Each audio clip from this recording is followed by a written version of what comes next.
a suspected internet fraudster in Anambra State, yes, you know, some area around Oka, had one of their officers killed. And then the EFCC, I think in a statement by Delu Yewale, is saying that this matter is being sensationalized, that the EFCC has the right to conduct a sting operation. It also has the right to conduct searches, having been so empowered by a competent court of law. Now, what do you think is the problem here? Because also, officers of the state, I guess, should be defended in this discharge of their duties. Fraudsters, suspected criminals, should not kill them. Is there a problem here that this has become an issue? Well, thank you, Dr. Batty. Let me preface my commentary on this matter by expressing my profound condolences to the family of the deceased officer and to the Economic and Financial Crimes Commission. Those who put their life at risk to fight crime, when they lose their life, society owes them, at a minimum, empathy. So we recognize that fact. But we must go beyond that to interrogate why that had to happen. Was this preventable? Could this death have been avoided? Now, I have read the statement of the EFCC spokesperson, and as I responded to it on social media, it is a statement that is lacking in particularity, specificity. The details are not there. The substance of the statement, there is very little to it in terms of substance. Now, I would have thought that given the gravity of this matter, the loss of an operative, that at a minimum, the spokesperson should have given the public some indication of the particular offense that this suspect committed. His reference to coding, to selling of medical supplies, belittles the point. It trivializes the issue. It speaks to confusion, an institutional confusion. Because if you have come out to deprecate the comments of some persons, of many persons on social media, who are possibly using this as an opportunity to express their grievances with the way the commission has been operating, one would have thought that the EFCC would tell us what exactly this gentleman did that warranted the search or the raid on his home. Did he defraud anyone through the internet? Who is the victim of the alleged fraud? Was there a petition? What led to the visit or the raid on his residence? What hour of the day did the search take place? Did they have a warrant? He claimed that the person who fired the operative saw the operative on CCTV. Is the CCTV colored or black and white? Were the officers on uniform? Were they properly dressed? Did they identify themselves when they got to his premises? Is the gun licensed? These are facts that will have to come out. It is also good to place on record that the Nigerian Medical Association has come out to say that this gentleman is not known to them. So we are hoping that more facts will come out. But Dr. Batty, more fundamentally, is the point that as at today, the EFCC is suffering acute trust deficit. This is an agency established by former President Obasanjo in 2003, primarily to fight corruption, which has become endemic in our country. As of 2003, when the EFCC was established, internet fraud or Yah00 was not in vogue. It was not the order of the day. So the primary reason for establishing the EFCC was not to fight fraudsters, internet fraudsters. But because internet fraud has become such a pervasive thing, it is expected that the commission will tackle it head on. However, what I have found is that the EFCC seems to be operating a parallel procedure. The way they handle cases that are within their primary mandate, which is political matters, is different from the way they handle the so-called Yahoo boys. Now, even in terms of modus operandi, the mode of operation, we have seen cases where EFCC will raid schools, including, Akwa Ibom State University, for example, in my state, where I was awoken in the morning by calls from students, sending me videos, sending me pictures of their hostels being broken into, of persons who sustained injuries, persons who were rounded up and arrested, no investigation, no compensation. This has been going on. And it was on the basis of that on the 1st of November 2023, the commission, directed by the executive secretary, said that raids at night had been banned. So, have they reversed that policy? Nigerians deserve answers. It is not enough to simply say, oh, that people are making bad commentaries, that people are not being sensitive. Okay, the EFCC has the responsibility to be more accountable to Nigerians. Okay, a number of issues. I think the press statement is adequate enough, as written by Yah00, and I speak as somebody who spent 4 years issuing press statements. Now, you don't expect that in a press statement you will be answering some of the questions you have raised about, oh, we have a search warrant, we don't have a search warrant. Of course, for them to have gone to raid a particular place, they will have a search warrant. If you have any proof to the contrary, you say so. The statement by Yah00 said they raided at early hours, right? Now, as an officer in the Temple of Justice, you know also that it's an offense to resist, a search or an arrest. And then they said that this particular Ikechukwu guy, I think that's his name, in the Oka area, decided to open fire on officers of the state doing their work. Now you say again they are acting outside their mandate. In this particular case, they are saying internet fraud. Internet fraud is a form of sabotage for Nigeria. It is also a financial crime. I think that is within their mandate to do.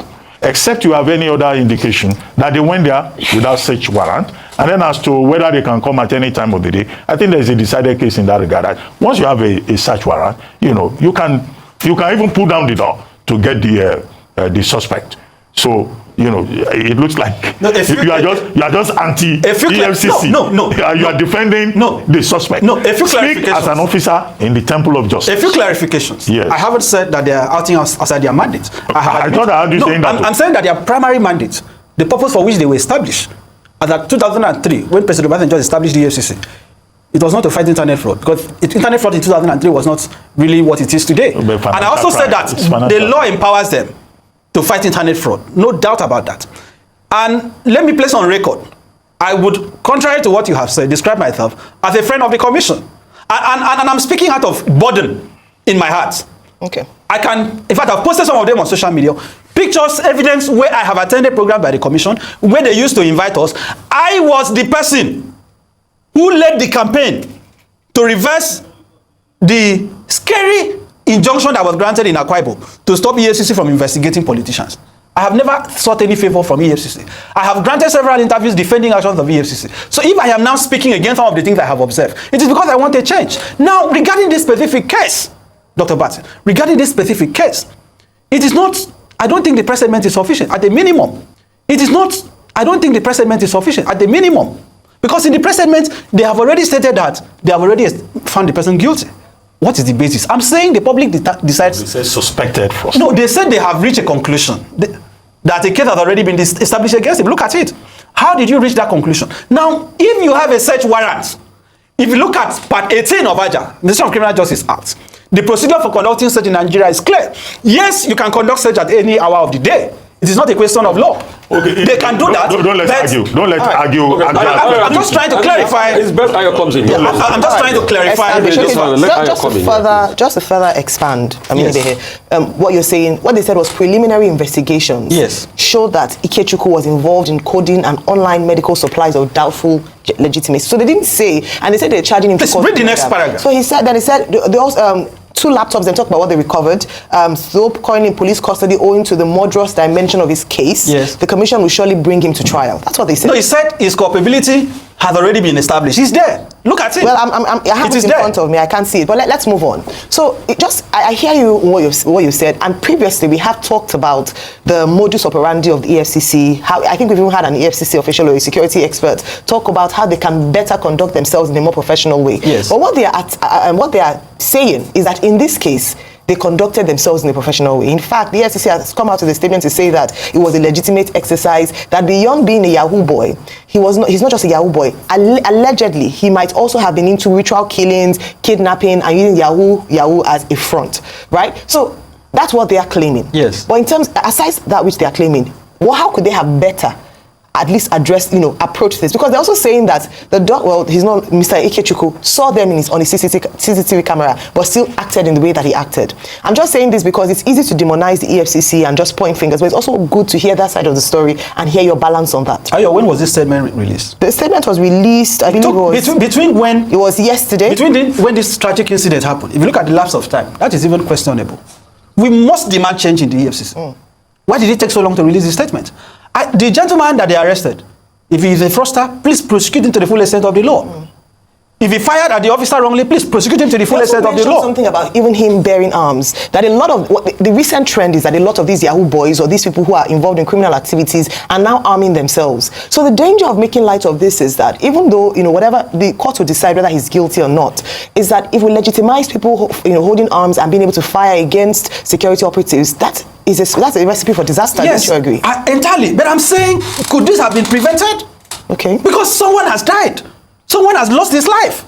Should we wait for another operative to be killed? And we go back on this same conversation? So what should we do on both sides? I am saying people that. arming themselves and modus operandi. Well, I have not seen the statistics of that. I am saying that. They claim that that's what's happening. I am saying that EFCC has to change its modus operandi. The starting point. No, yes. She's saying, is it okay for suspects to bear arms and fire at officers? It is not for anybody to bear an unlicensed arm. Because EFCC is claiming that that's the recent trend, and I'm saying this because they've said that it is important not to, to judge the matter in the case when it hasn't. Because we're doing exactly the same thing that you're accusing them of doing. Okay. Just hold on 1 second. So in terms of the bearing of arms, I'd like you to even share with regards to how it can be obtained. Can anyone obtain a license in Nigeria? Because if that's the case, then a lot of these Yahoo boys criminals also have arms, and we say they were acting in self-defense. Yes. They thought they were criminals. No, under the Firearms Act, possession of firearm that is not licensed by the president or the IG is a criminal offense. So if the arm was not licensed, right, that is a crime on its own. So that fact will have to come out. Of course. That fact will have to come out. But don't forget. Can anyone obtain a license? Let me just ask. No, there are prerequisites. You must be an adult. You must be of good mental state, and so on. Okay. But I am saying that under Section 33 of the Constitution. Was planning to use it for hunting? under Section 33. Was he a hunter? But go on. Under Section 33. Come on, let's not kid us up. Most politicians in Nigeria have firearms. Yeah, but it doesn't make it legal. I'm telling you, they have firearms. Then we should address that challenge. That's what it is given this. If we want to have conversation about giving of gun license in Nigeria, because that's dangerous. What I am saying is that under Section 33 of the Constitution, there is a constitutional right to self-defense. Self-defense of one's life and one's property. Okay. Now, whether that defense will avail in this case, I don't know. Because the facts have not been put forward. Anyway, in all fairness, yes, I have. While you were talking, I reread this statement. There's nothing wrong with. There's no part they talked about that his culpability has been found wanting. I've read it like 4 times over and over. There's no part that they said they found him culpable. The culpability. So I don't know where you saw that phrase. That's number 1. Number 2, all the facts have been clearly stated. Because see. And I want to bring this point and relate it to what happened in America. Yes. Where somebody killed a human being and people were supporting him on social media. Yes. Is that not the madness that is now going on social media as we speak as regards this case because people have something against EFCC? I'm not saying EFCC does right in every ramification. Please don't get me wrong. Yes. But in this regard, where is the fault of EFCC here? Well, let me read the statement I have to you. Yeah. Though currently in police custody, owing to the murderous dimension of his case, right? The commission will surely bring him to trial. Check. They said 2 laptops, iPads, several recording devices were recovered from his apartment, and his involvement in internet fraud is already established. I wasn't wrong. It's there. Involvement in internet fraud is already established. That is a statement of culpability. Culpability of the UK train tickets from 96. That is a statement of culpability. Culpability of the suspect. Well, they have said so. Look, before you go after him, you must have established the point I am making. So, yes. So as I was saying, you said, okay, they said the culpability was already established by this, that the cases of, I mean, like Dr. Bati said rightly, before you go, you have made your own research and investigation. That's why you went to the man's house. Yes. And when they knock at the door, it's for the man to be able to open up if he's got nothing to hide. Then the man saw them and there was a fisticuff at first and he opened fire. I am saying that. So does not make it right. Yes. And in fact, after that part that you read in Ibe, they still talked about the commission. You see, though in this murder, the commission will surely bring him to trial. So there's still a trial. So it's not EFCC that will prosecute him. They will still go to court. So what's the establishment of culpability? It's based on the evidence they already have. I don't want to be misunderstood. Yes. Because this is a sensitive issue. And I reminded you that I have practiced law for 10 years. I have never been part of a defense of anybody charged or accused of corruption in Nigeria, even when those offers have come. That is the principal position that Ganifa Wemi took, that some of us have chosen to follow. Let EFCC point at one case where I have stood up against them on their mandate in court or anywhere, even when those briefs have come. I'm forced to say these things. And I also told you that I have been part of programs by the commission. I have been part of interventions to help them. There are things I may not be able to say here. When I speak this way, you've said that it is because of the frustration some of us have. I'm saying this death possibly could have been prevented. How?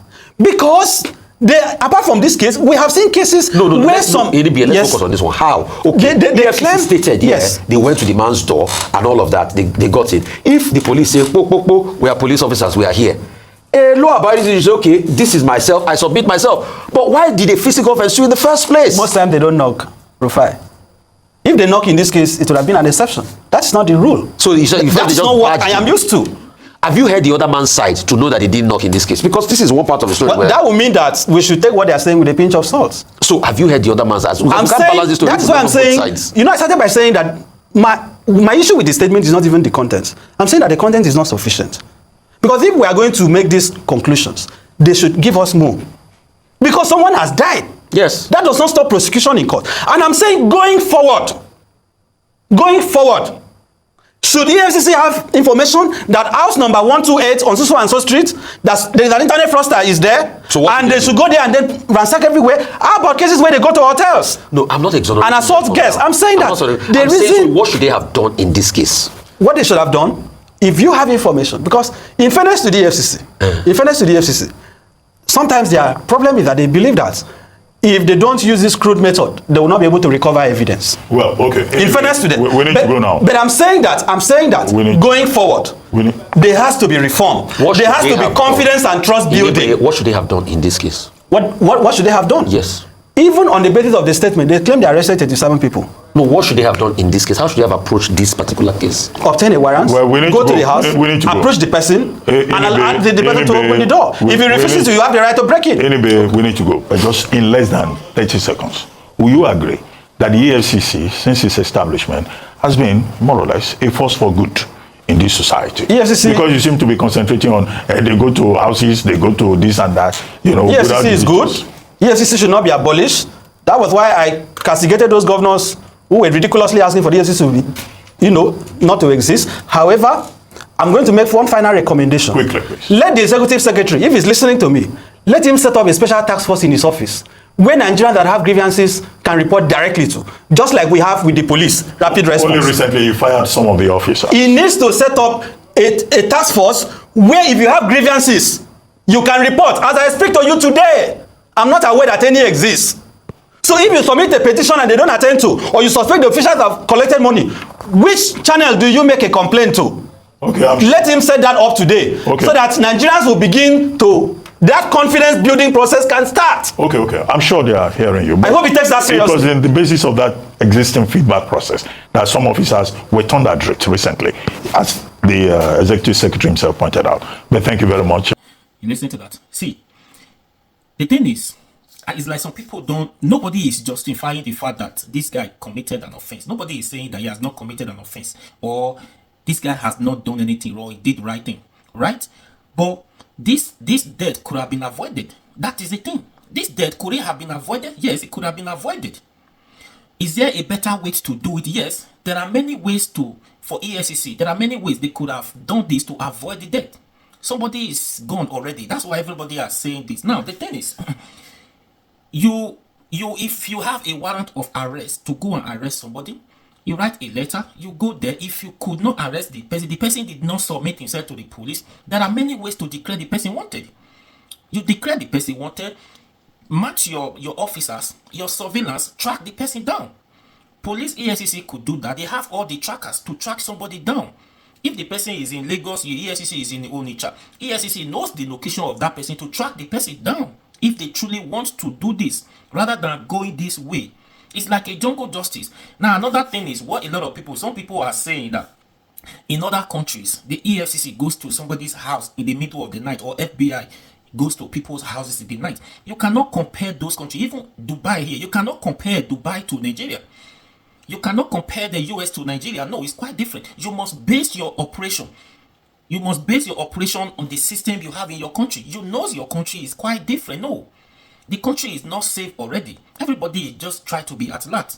So you must base your operations on the system you have in your country. It's not working. You don't take unnecessary risk. Now somebody is gone. It's gone. Now EFCC is just doing their thing, trying to charge this person. No matter the trial, even if you ask this person to go to jail or whatever, it's not going to bring the life of that person individual. Do you understand? So this one now is a message to this EFCC to rethink, to rebrand themselves, to go back to the drawing board and do the right thing going forward. We don't want this to happen again. If this is possible or if this is a law, they should go and amend it. That no EFCC should go to somebody's house in the night. You are saying the person sees that person in the night through the CCTV camera. Nobody was there to say they knocked before the guy, expecting the guy to open up. No. So a lot of things, this death could have been avoided. If you have a warrant of arrest, they serve the person to submit yourself to the EFCC. There are many ways to arrest the person. You don't need to go through this taking a risk. Do you understand? That's it. So a lot of people have guns at home. A lot of people have guns at home. The license or something. If it did not say authority, according to the requirement for license a gun, you must be physically fit for it. You must be of age. You must all the requirement. You meet the requirement. Who issued that? According to them, I don't know who issued that license to the person. Even if he says he was going to use it for, he's going to use it for hunting, he's going to use it a hunter or something. No, isn't it? Then back in the days in Benin, then when I was in Benin, there was this. I'm not going to mention it. There was these politicians that I know. There's these politicians that I know in Benin. I don't know if the gun is licensed. He has a gun at home. His wife has a gun at home. One of their sons that I know, that I know, he has a gun. Three of them. If three of them sat down outside in the night, in the evening like that, just gisting, chatting, drinking in the night, frontage in the house. Three of them with their guns. Serious. So those kind of people now, you see threat is coming to you, see danger coming to you. You are not going to resist. You will do. Many people in this situation, if you are in this situation, this guy's situation, you will do the worst. If you were the one, you will do the same thing. Do you understand? So those three, my husband, wife, and their son outside with three guns. Doing what? So if those people see danger coming to them, they will not start waiting, asking questions. They need to open fire before you start talking of something.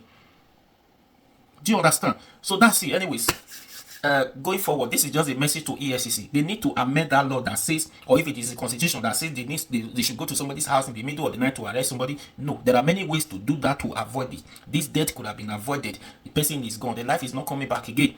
So next time, please.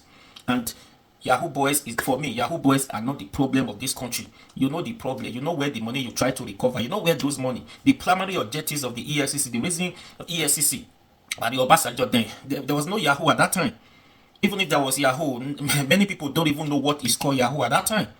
So that wasn't the primary objective of them. So they should change and focus on the main objective, the reason of them being established. Go after these these corrupt politicians. Bring them to book. We want to hear the same way you guys have been arresting the Yahoo boy. We want to hear the same thing from the politicians. A lot of people, the anger, frustrations are there already. You don't expect anybody to be happy with you, seeing danger coming his way, and he has something to prevent the danger. A lot of people are frustrated with this current hardship. Anyway, please share this video.